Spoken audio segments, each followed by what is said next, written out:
ब्रह्मर्षि तटवर्ती राघवराव सर व ब्रह्म विद्वारिष्ठा राजलक्ष्मी जी के सानिध्य में सभी सीनियर मास्टर्स के नेतृत्व में चलने वाले इस जूम में पधारे हुए सभी दिव्यात्माओं का हार्दिक स्वागत है। प्रतिदिन प्रातःकालीन ध्यान के बाद स्वयं ब्रह्मर्षि तटवर्ती राघवराव सर व माता जी के द्वारा दिव्य संदेश आत्म ज्ञान के उपलक्ष्य में व अंधविश्वास फैले हुए ध्यान साधना मार्ग के सरल उपाय हमें बताए जाते हैं, जिसके द्वारा हमारा साधना मार्ग व आत्म ज्ञान सरल हो रहा है। आशा करते हैं आज भी कुछ नए विषयों के साथ में हम ब्रह्मर्षि तटवर्ती राघवराव सर से कुछ नए संदेश प्राप्त करेंगे। आगे का सेशन स्वयं ब्रह्मर्षि तटवर्ती राघवराव सर नेतृत्व करेंगे। Over to you sir.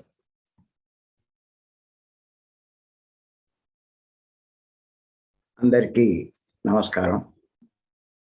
आप सभी को ब्रह्मर्षि तटवर्ती राघवराव सर का नमस्कार।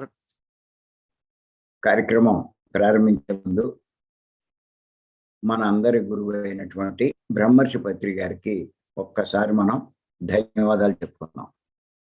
कार्यक्रम शुरू करने से पहले हम सबके गुरु ऐसे ब्रह्मर्षि पितामह पत्री जी को फिर से एक बार धन्यवाद करते हैं।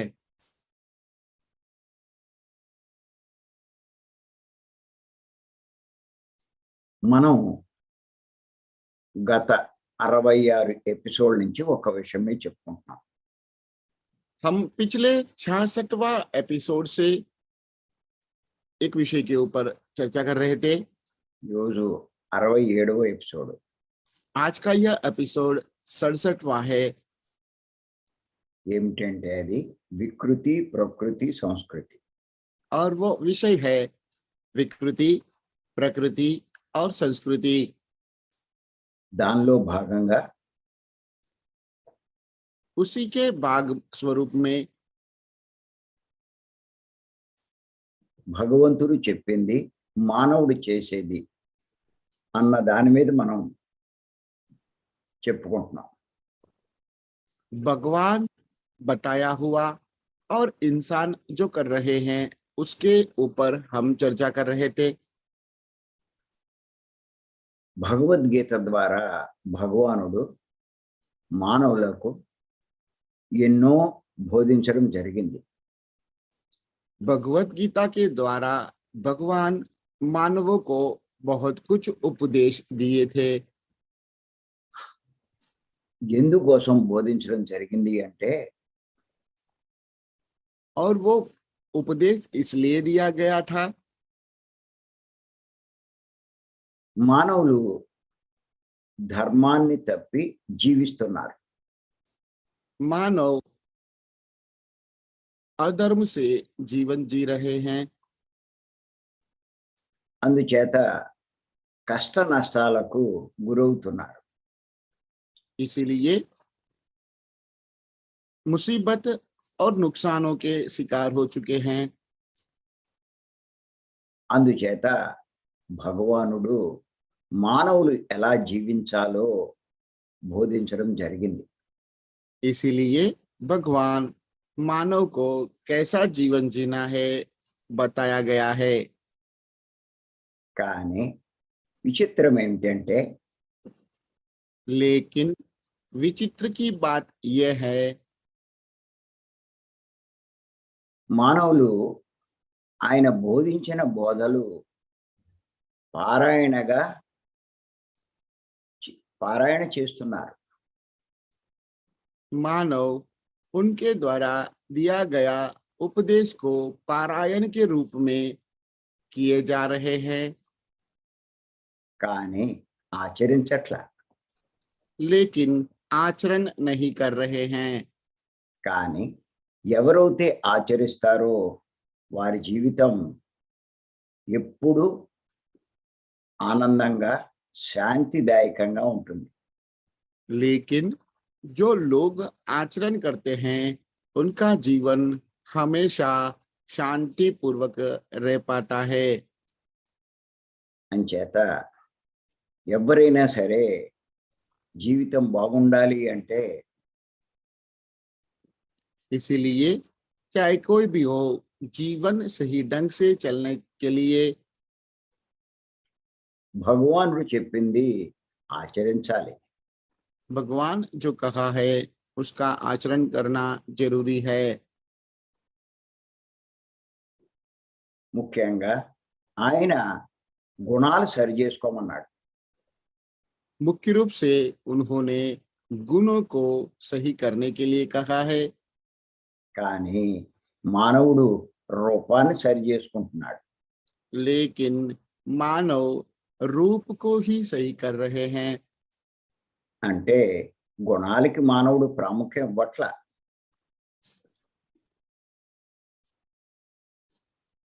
सर, గుణాలకు మానవుడు ప్రాముఖ్యం ఇవ్వట్లేదు. मतलब गुणों को मानव प्रामुख्यता नहीं दे रहे हैं।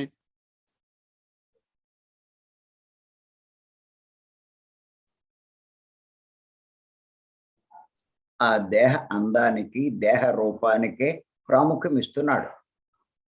देह सुंदरता के लिए ही प्रामुख्यता दे रहे हैं। ఇది మీరు గుడికి వెళ్ళినప్పుడు గమనిస్తే మనకు అర్థమవుతుంది. इसे हम मंदिर जाने के समय इसे देख सकते हैं। వెళ్తున్నారు అందరూ మందిరాలకు, सभी मंदिर में जाते हैं, రూపాన్ని సరి చేసుకుని వెళ్తున్నారు, కానీ रूप को सही करके जाते हैं, लेकिन గుణాలు సరి చేసుకోవట్లా. गुण सही नहीं कर रहे हैं। మరి గుణాలు సరి చేసుకోమని ఆయన 2వ అధ్యాయం 45వ శ్లోకం ద్వారా స్పష్టంగా చెప్పారు. लेकिन उन्होंने गुणों को सुधारने के लिए दूसरा अध्ययन का 48वां श्लोक में बताया है। 45వ శ్లోకం, सर, 45. 45वां श्लोक में बताया है।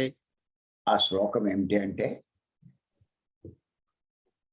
త్రైగుణ్య విషయ వేద నిశ్చయగుణ్యో భవార్జున నిర్ద్వందో నిత్య సత్వస్థో నిర్యోగక్షేమ ఆత్మవాన్. అది ఆ శ్లోకం. దాని తాత్పర్యం ఏమిటి అంటే, ఇది చాలా చాలా ముఖ్యమైనటువంటి శ్లోకం. ये वो श्लोक है, इसका तात्पर्य अभी बता रहे हैं। यह श्लोक अति आवश्यक श्लोक है, बहुत ही इंपॉर्टेंट श्लोक है। ఓ అర్జున, వేదాలు త్రిగుణాత్మకములైనటువంటి సంసార విషయాలనే చెప్పుచున్నాయి. हे अर्जुन, वेद संसार तीन गुणों से भरे हुए संसार विषयों से परे रहने के लिए बता रहे हैं। నీవు త్రిగుణాలను వదిలిన వాడవుగాను, तुम त्रिगुणों को त्यागने वाले, ద్వంద్వాలు లేని వాడవుగాను, द्वंद्व रहित होकर, నిరంతరము శుద్ధ సత్వాన్ని ఆశ్రయించిన వాడవుగాను, निरंतर शुद्ध सत्व का आश्रय लेने वाले, యోగక్షేమాలు దృష్టి లేని వాడగుము, योग क्षेम का दृष्टि नहीं रखने वाले, ఆత్మజ్ఞానివి కమ్ము. आत्मज्ञानी बन जाइए। దీని అర్థం ఏమిటి అంటే, ముఖ్యంగా इसका तात्पर्य यह है, ప్రతి మానవుడు प्रत्येक मानव అంటే మనమంతా मतलब हम सब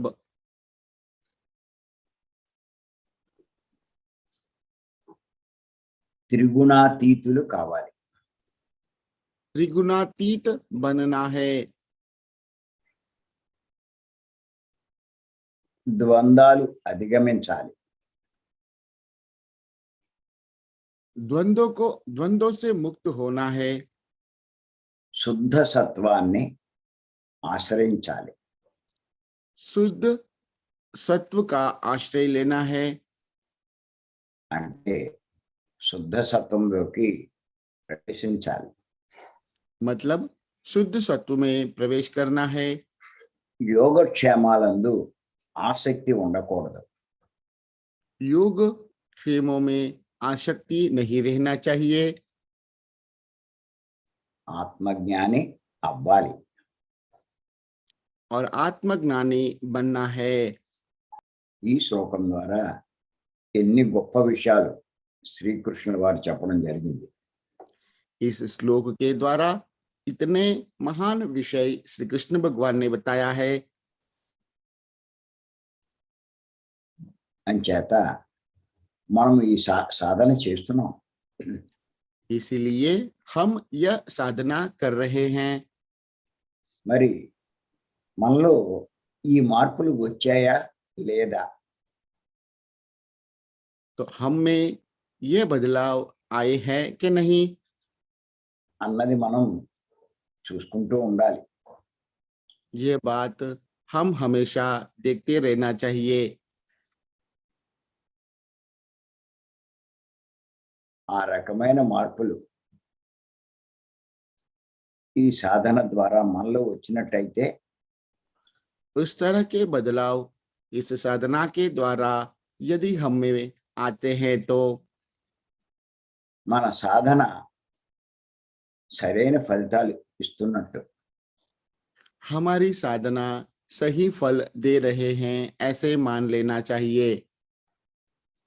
ఆ మార్పులు రాకపోతే यदि यह बदलाव नहीं आते हैं तो మన సాధనలో ఎక్కడో లోపం ఉందని తెలుసుకోవాలి. हमारी साधना में कहीं पे खोट है, यह बात हमें जान लेना चाहिए। దాన్ని సరి చేసుకోవాలి. और उसे सही करना है। అటువంటి మార్పులు తెచ్చుకోవడానికి ప్రయత్నించాలి. उस तरह के बदलाव लाने का प्रयत्न करना है। మన సాధన ఇంకా తీవ్రతరం చేయాలి. और हमारी साधना को और तीव्र रूप से करना है। మనం చేసే సాధన సరిపోవట్లేదనే సంగతి తెలుసుకోవాలి. हम जो साधना कर रहे हैं अभी वो पर्याप्त नहीं है, यह बात जान लेना चाहिए। గుర్తుంచుకోండి, మానవుల్లో మార్పులు రావడం అంటే అంత తేలికైన విషయం కాదు. इस बात को याद रखना है, मानवों में बदलाव आना कोई आसान कार्य नहीं है। మానవుల్లో మార్పులు రావాలి అంటే మనసులో మార్పులు రావాలి. मानवों में बदलाव आना है, इसका मतलब मन में परिवर्तन होना चाहिए। మనసు మారడం అంటే సామాన్యమైన విషయం కాదు. मन का बदलना कोई मामूली बात नहीं है। అసలు ఏ మానవుడు కూడా మనసులో మార్పు కోసం ఆలోచించడు. वास्तव में कोई भी मानव मन के विषय में, उनके बदलाव में विचार नहीं करते हैं। ఎంతసేపు మనసు చెప్పినట్టు చేస్తూ ఉంటాడు. हमेशा मन के मुताबिक ही काम करते रहते हैं, జీవిస్తూ ఉంటాడు. जीवन जीते रहते हैं। మనసుకు నచ్చినట్టే చేస్తూ ఉంటాడు అన్ని. मन को पसंद रहे ऐसा ही कार्य करता है। ఒక రకంగా చెప్పాలంటే एक तरह, एक रीत से बताए जाए तो మానవుడు మనసు అదుపులో జీవిస్తున్నాడు. मानव मन के अधीन होकर जी रहा है। అంతేకాని उतना ही नहीं, మనసును తన అధీనంలో ఉంచుకోవట్లేదు. मन को अपने अधीन में नहीं रख पा रहा है। మనసును జయించడు కానీ मन को नहीं जीत पा रहे हैं, लेकिन ప్రపంచాన్ని జయించాలని చూస్తాడు. दुनिया को जीतने का प्रयत्न करता है। కానీ ప్రపంచాన్ని జయించిన వాడి కంటే लेकिन दुनिया को जीतने वालों से మనసును జయించిన వాడే గొప్పవాడు. मन को जीतने वाला ही महान है। మనం ఎవరినైతే దేవుళ్ళు అంటున్నామో, हम जिन्हें भगवान कहते हैं, యోగులు అంటున్నామో, योगी कहते हैं, ఆరాధనలు చేస్తున్నామో, आराधना कर रहे हैं, వాళ్ళంతా మనసును జయించిన వాళ్ళు. वे सभी मन को जीतने वाले ही हैं। వాళ్ళు అపారమైన ధ్యాన సాధన చేశారు. उन्होंने अपार ध्यान साधना किया है। మనసు మీద ఆధిపత్యాన్ని సంపాదించుకున్నారు. मन के ऊपर आधिपत्य प्राप्त कर चुके हैं। మనసును తమ స్వాధీనంలో ఉంచుకున్నారు. मन को अपने वश में कर चुके हैं।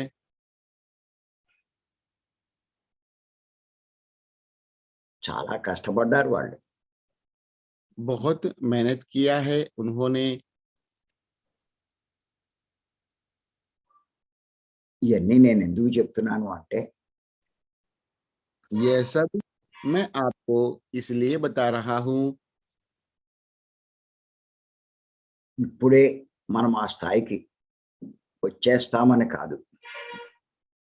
अभी ही हम उस स्थिति तक पहुंच जाएंगे, ऐसा नहीं है। కారణం ఏమిటంటే మనం సంసార జీవితంలో ఉన్నాం.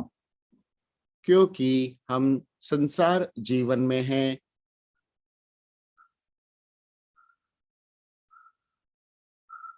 సంసార బాధ్యతలు కలిగి ఉన్నాం. सांसारिक जवाबदारियां से सांसारिक जवाबदारियों से है।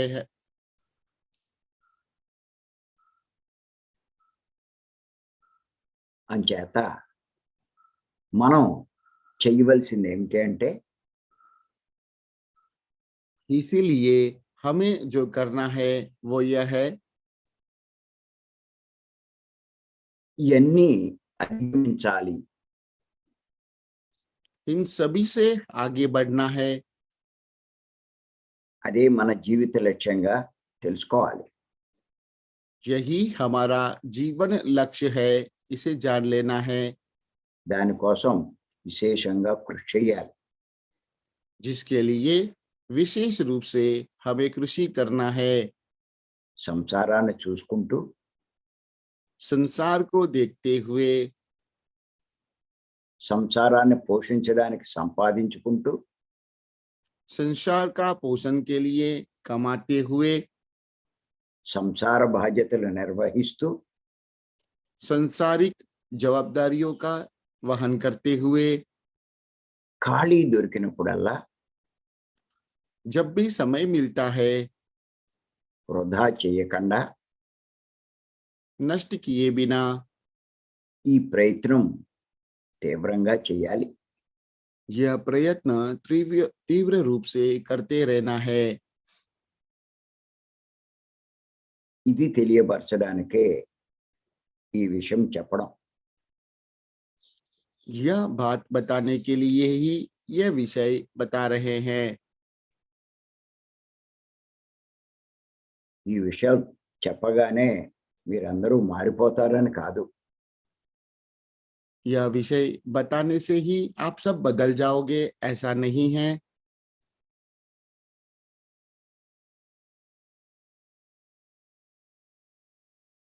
అటువంటి మార్పు మనం సంపాదించుకోవాలనే సంగతి తెలుసుకోవడానికి इस तरह का बदलाव हमें प्राप्त करना है, यह विषय जान लेना है।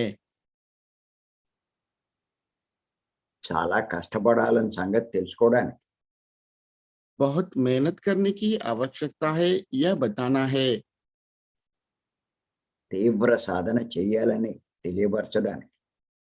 तीव्र साधना करना है ये समझाना है। అంచేత ఒక్కటే గుర్తుపెట్టుకోండి, इसीलिए एक ही बात याद रखना है, త్రిగుణాలను అధిగమించాలి మనం. त्रिगुणों से पार जाना है।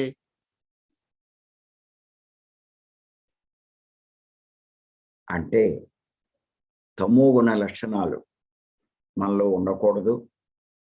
मतलब तमोगुण के लक्षण हमें नहीं रहना चाहिए। రజోగుణ లక్షణాలు మనలో ఉండకూడదు. रजोगुण के लक्षण हमें नहीं रहना चाहिए। సాత్విక గుణ లక్షణాలు కూడా మనలో ఉండకూడదు. सात्विक गुण लक्षण भी हमें नहीं रहना चाहिए। వీటిలో ఏ లక్షణాలు మనలో ఉన్నా इनमें कोई भी लक्षण हम में रहते हैं तो మనం ఇంకా త్రిగుణాలకు అతీతులు కాలేదని సంగతి తెలుసుకోవాలి. हम अभी भी त्रिगुणातीत नहीं हुए, यह बात हमें समझ लेना चाहिए। మన సాధనని ఇంకా తీవ్రతరం చేయాలి. हमारी साधना को और गहरा करने की आवश्यकता है। పత్రి గారు మనకు చెప్తూ ఉంటారు, पत्री जी हमें बताते रहते हैं, త్రిగుణాలకు అతీతమైన నిర్వాణ స్థితికి మనం చేరుకోవాలి అంటే त्रिगुणातीत निर्वाण स्थिति में पहुंचने के लिए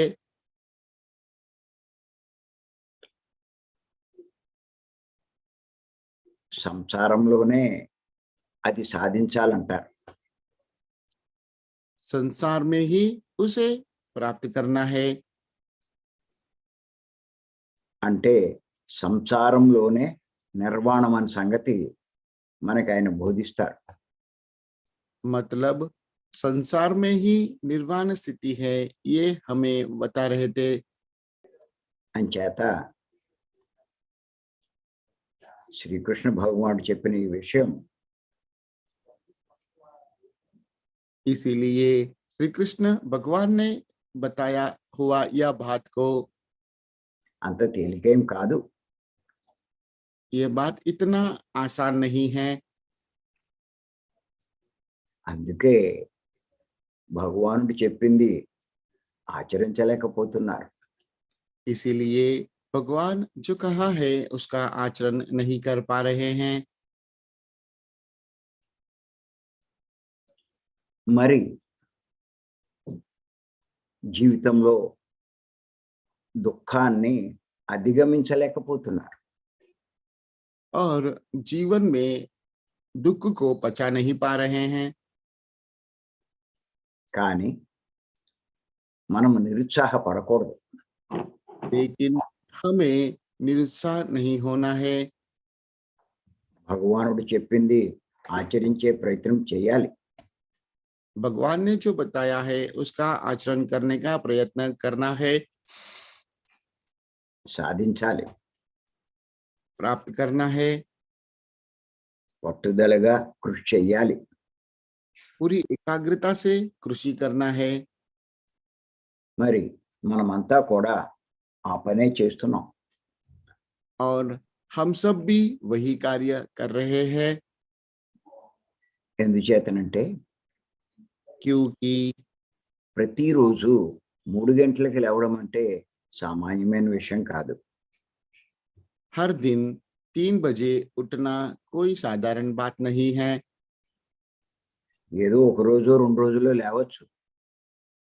1 या 2 दिन होता तो कर सकते हैं। ప్రతిరోజు లేవడం ఆషామాషి కాదు. प्रतिदिन उठना ये कोई मामूली बात नहीं है।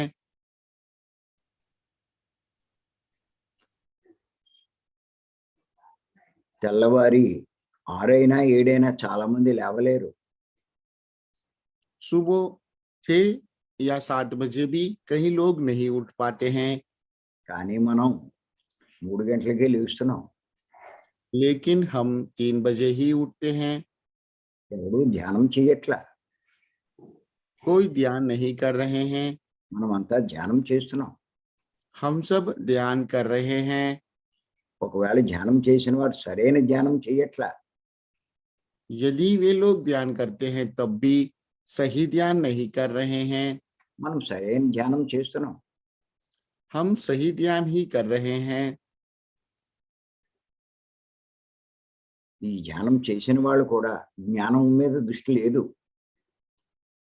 यह ध्यान करने वाले भी ज्ञान के ऊपर दृष्टि नहीं रखते हैं। మనం ఎంతో జ్ఞానాన్ని నేర్చుకుంటున్నాం. हम अपार ज्ञान को प्राप्त कर रहे हैं। మరి మిగతా వాళ్ళకి మనకి ఎంత తేడా ఉందో ఒక్కసారి చూడండి. औरों से हम में कितना अंतर है, यह बात हमें जान लेना है। మరి ఖచ్చితంగా కృష్ణ భగవానుడు చెప్పింది మనమంతా సాధిస్తాం. निश्चित रूप से श्री कृष्ण भगवान ने जो कहा है वह हम सब प्राप्त कर पाएंगे। అంచేత భగవాన్ని ఆరాధించడం కాదు, విగ్రహం పెట్టి ఆరాధించడం కాదు. इसीलिए मूर्ति रखकर भगवान का आराधना करना नहीं है। ఆయన చెప్పింది ఆచరించే ప్రయత్నం చేయాలి. उन्होंने जो बताया है उनका आचरण करने का प्रयत्न करना है। వాడు గొప్పవాడు. वो महान है।